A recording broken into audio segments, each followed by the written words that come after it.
Hello, class. It's Miss Roberts here, and today we're going to explore mass media, the timeline of mass media, and theories in mass media. Let's begin.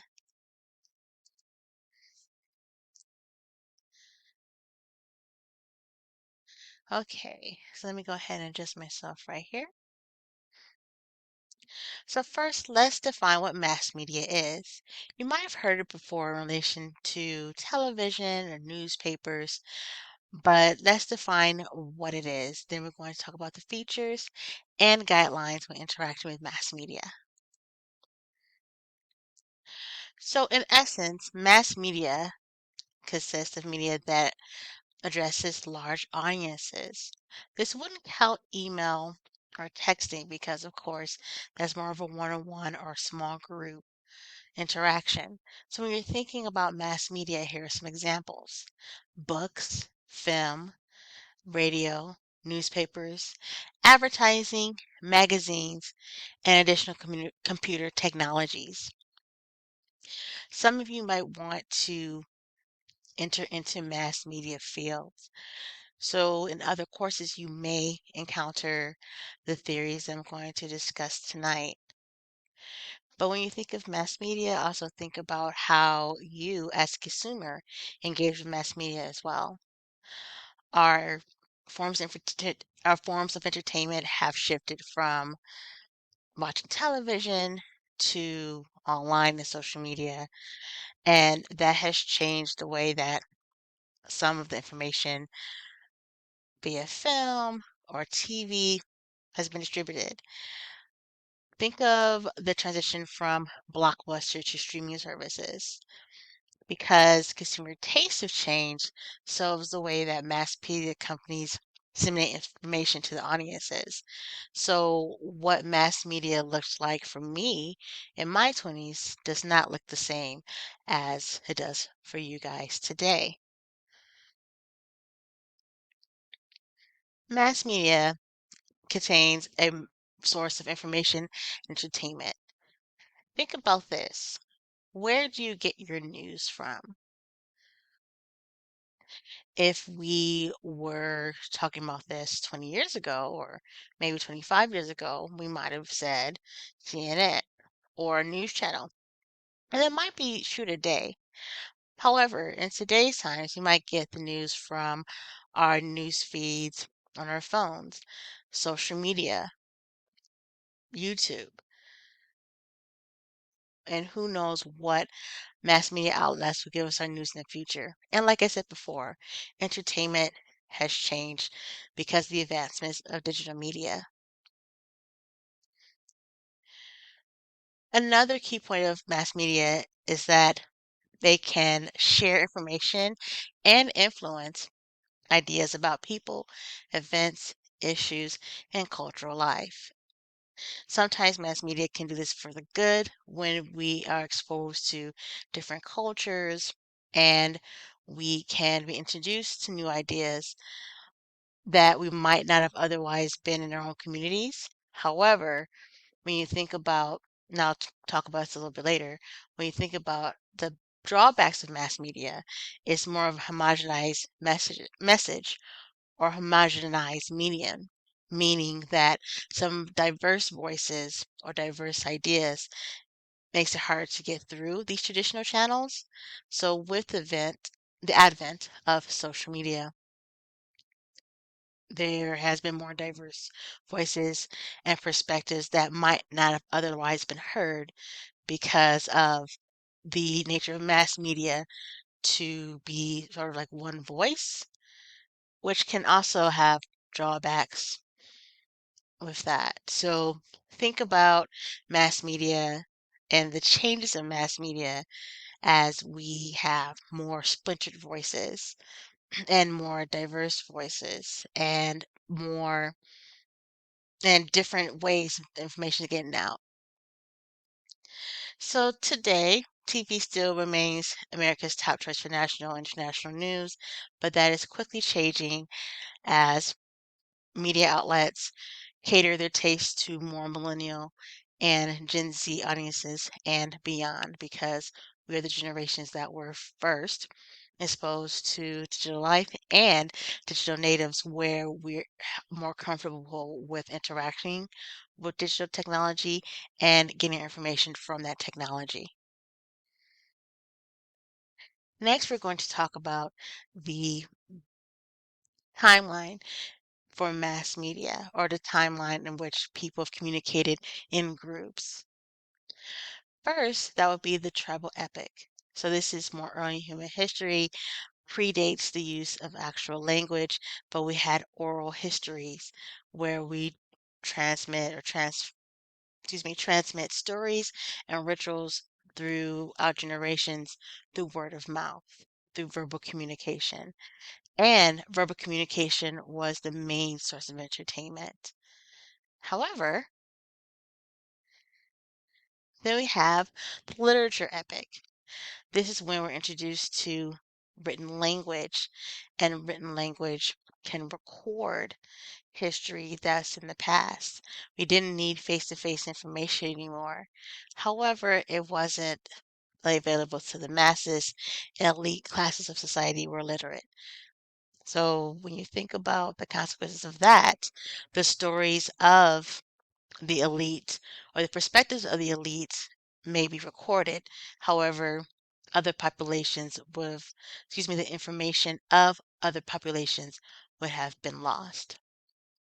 So as we go from the literature epic to the print epic, that mass-produced literacy and mass-produced written information to the masses so more perspectives can get out there.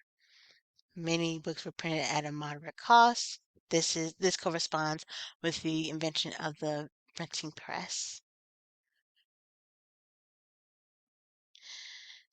Next, we have the electronic epic.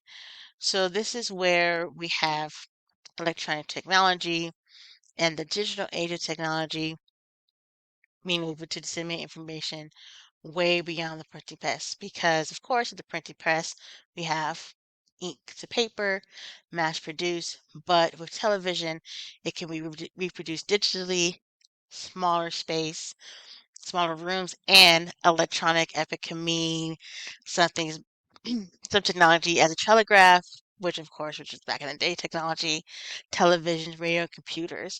So it made, this type of technology enabled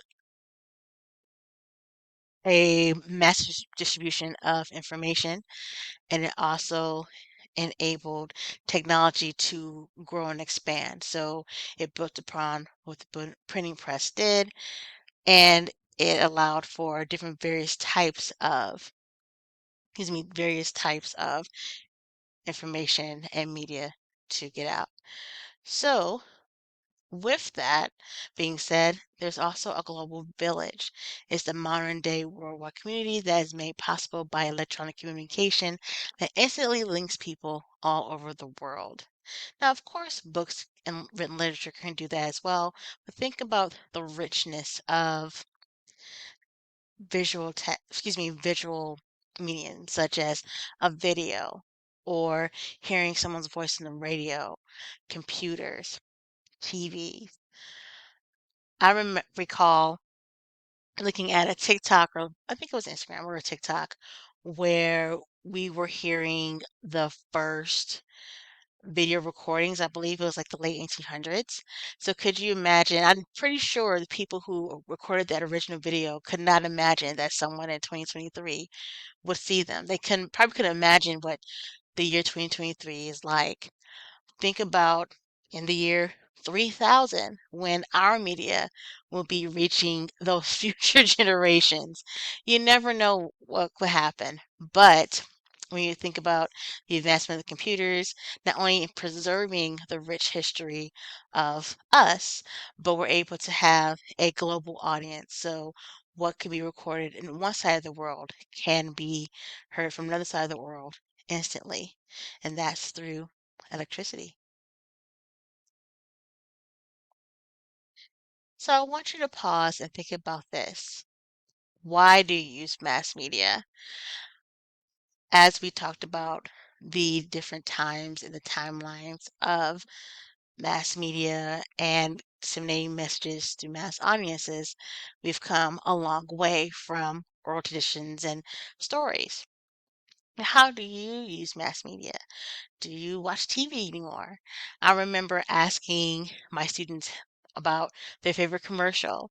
And of course, some students were able to answer me, but some students replied, I don't watch TV anymore and I don't hear commercials anymore. And I'm like, whoa, really? So in those cases, some of my students had to think back to their childhood of their favorite commercials. So like I said before, the way that we consume mass media has changed and is evolving with the inventions of new technology. And I also want you to think about this. Can media set an agenda for audiences? If so, how?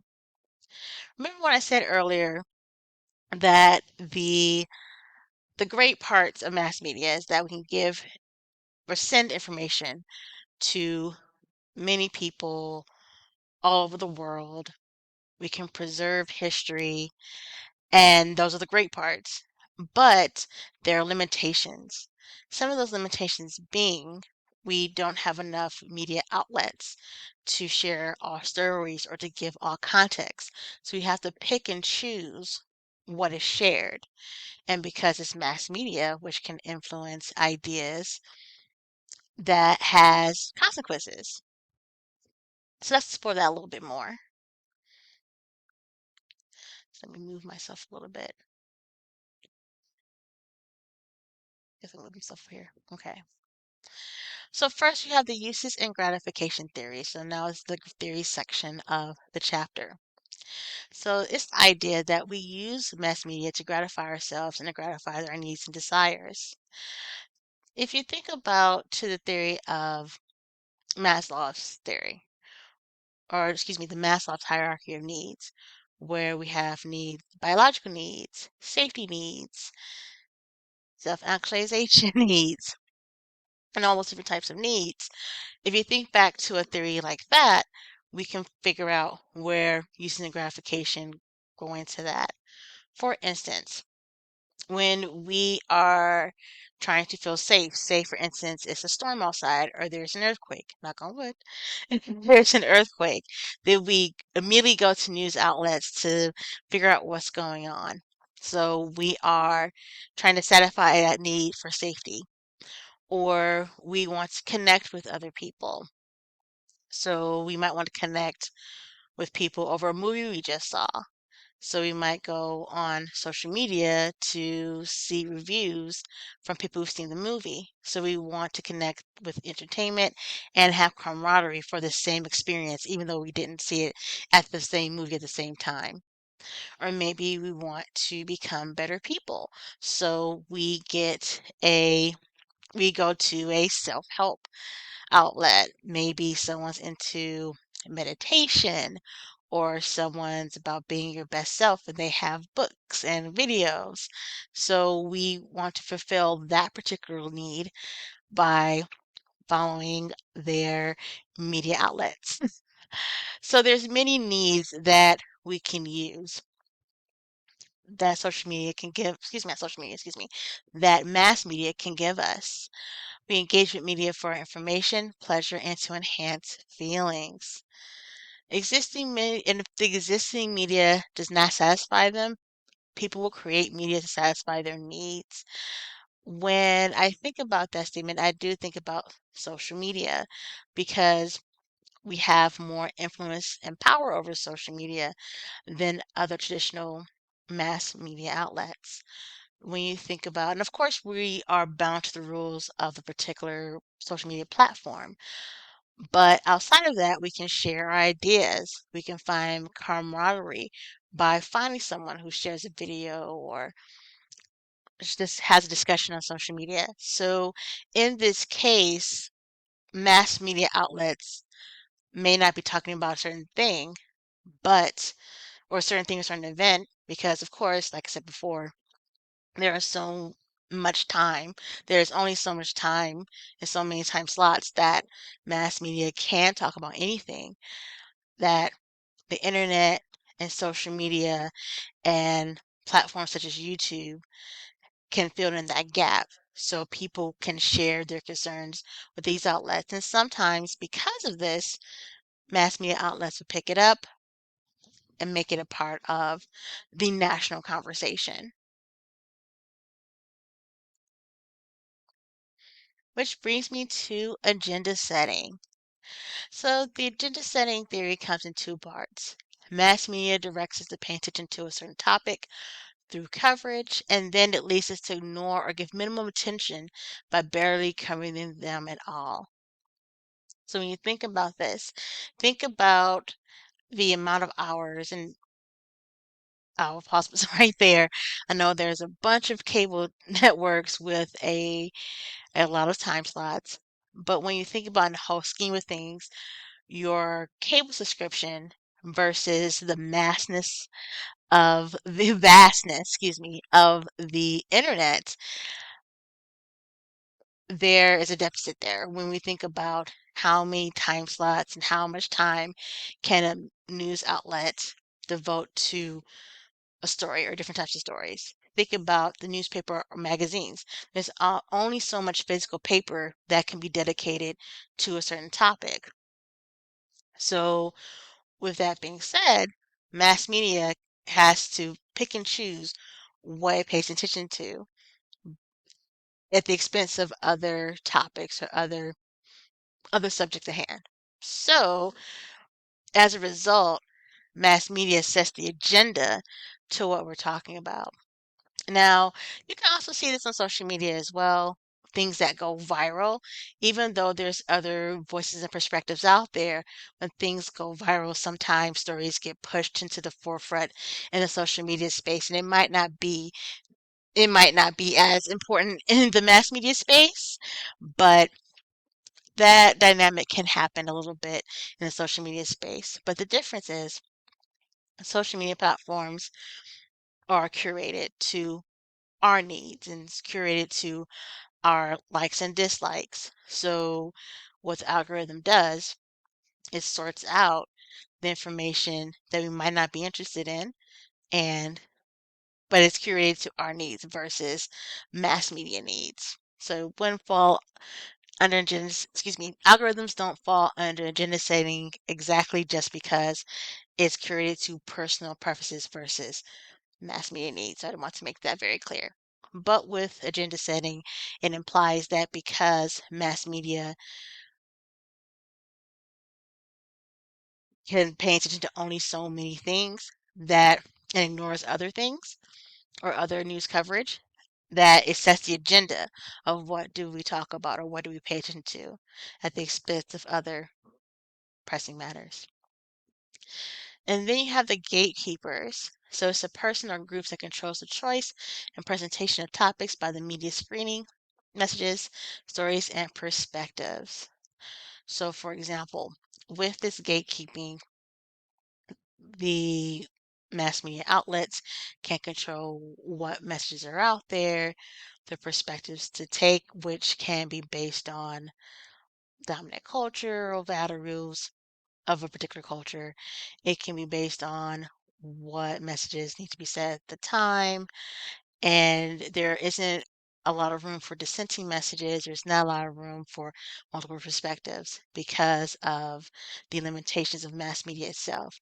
So there's gatekeepers, whomever is in charge of the media outlet or the stories or what have you, that green lights what goes through and what doesn't go through. So it's very interesting how these positions can dictate what information gets out there, what information does it. But like I said before, with social media and outlets, other stories are getting through, and they might have their own ecosystem of what goes viral or what is important. However, that's also tailored to your taste. So it's a little bit complicated when we think about social media. So let's focus on the mass media aspect for a little bit. Next, we have the cultivation of worldviews. So with mainstreaming, this is more so with TV. It stabilizes homogenous views within a society and defines desirability and normalcy. So, for example, with mainstreaming,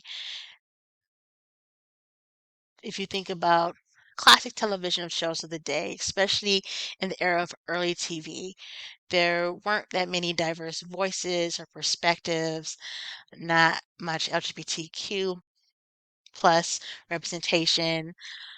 There were only like maybe what, four channels, so it was a lot more narrow.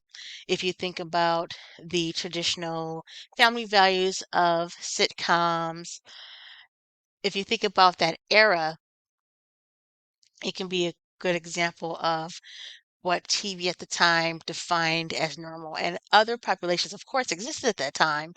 But when we think about agenda setting, we're thinking about what is pushed to the masses, the influence of mass media. Mainstreaming is a big part of that. But mainstreaming with can also normalize different populations as well. So for example, when we included people of color, when we included women's perspectives, when we included people with disabilities and people of the LGBTQ community and other diverse voices in mainstream media, it allowed exposure to these groups of perspectives in places where they might not have been exposed to before. So with mainstreaming, it does stabilize and define desirability and normalcy, which is ever changing, if that makes sense. So norms change throughout time and throughout society, and mainstreaming of mass media helps with that. Then we have mean world syndrome.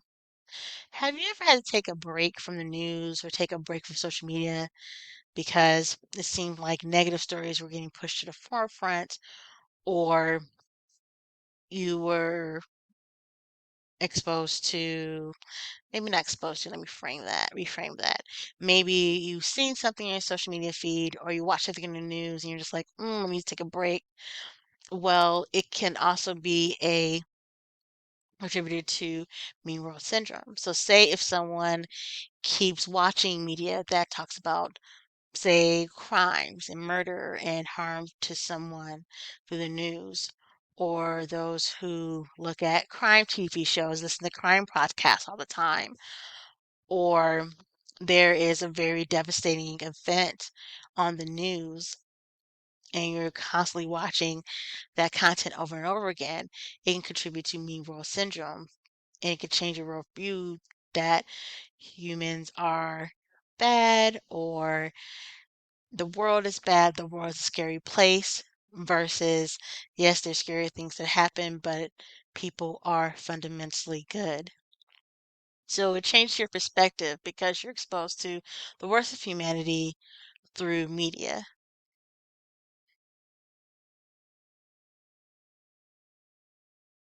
Next, let's talk about the dominant the dominant ideology that can be communicated through mass media. So mass media can frame cultural narratives such as traditionalism, or they can frame political ideas. They can frame what ideology, excuse me, they want society to have. And when I'm talking about mass media, I'm not just talking about the United States, I'm talking about other countries as well. You also have product placement. Have you ever watched a movie and you were like, they're drinking a lot of Diet Coke, or oh my goodness, there's Pringle cans all over. Well, advertisers linked up with the creators of those films for subliminal advertising. So product placement isn't a blatant straight up advertisement, but the advertising companies and the film or TV show came together and said, "Hey, we'll advertise through our show here." However, have you ever noticed that sometimes either a water bottle will be covered up or blurred out? That's because unauthorized product placement. They haven't solidified a deal, so that means no product placement for that company. And you also have immersive advertising where you might see a particular video and it has a very strong narrative. You're following a story just to find out that, oh, this is an ad. YouTube has a really bad habit of doing this where I'm like, oh, I'm I thought that I'm watching an actual movie or actual film. Oh, this is this really long advertisement. But mass media and mass advertisements, excuse me, mass media can construct the news and shape what is being presented.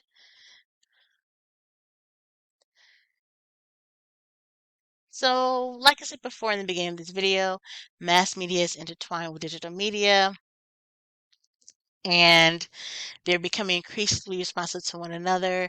Like I said before, when we talked about some of the drawbacks of mass media and agenda setting, we're thinking about TV and radio, where they're companies and they're disseminating information. Now, social media, they're companies, but they're curating information based on our preferences, and that's slightly different, but slightly different experiences. But they're both ways to share information on a mass scale.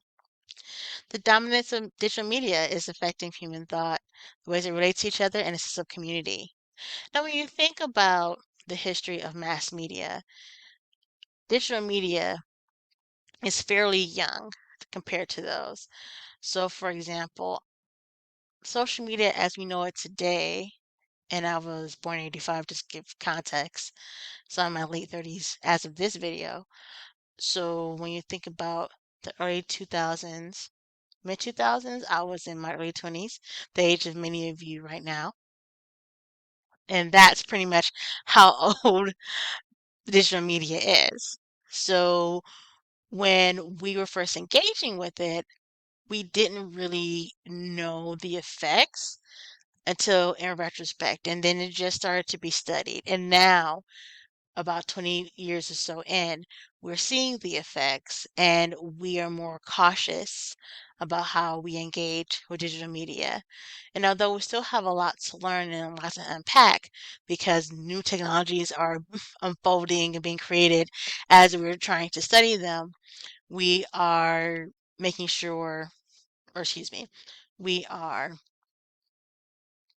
being more cautious of how, say, for instance, young people interact with social media. As adults, what types of content do we want to see or what we don't want to see? We might be able to work with the algorithms. So if there's something that we don't want to see, we'll just see something else that we do want to see in order to kind of manipulate our algorithm, if you think of it that way. So we are learning this new technology and we are learning how to be more respectful of one another in this digital medium, but we have a lot more work to do as far as how to study this properly and how to engage with it, but we're learning. So how do you develop media literacy? So this particular lecture is a mixed bag of, oh, okay, well, this is a lot of discovery and we have progressed with digital media. But then on the flip side, well, there's people who have agenda setting tendencies and sometimes it might not be as good and sometimes you have to be cautious. So it's a mixture of both.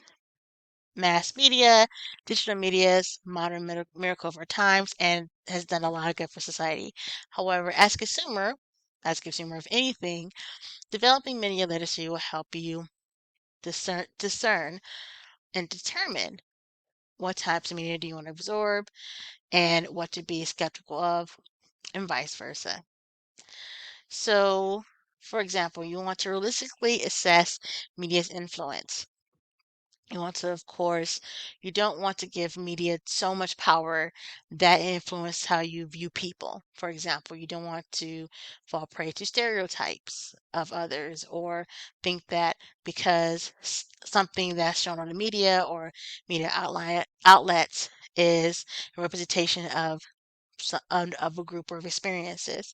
So just know that this is just a slice of life, but not all life that media is portraying. Be aware of patterns in, ooh, excuse me. Be aware of patterns in media. So think about what is being shown. Think about what are some of the messages that are being displayed to you.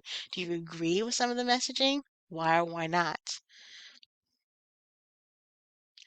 Actively interrogate media messages. So you want to make sure that you're not just blindly absorbing what media is telling you to be or to do.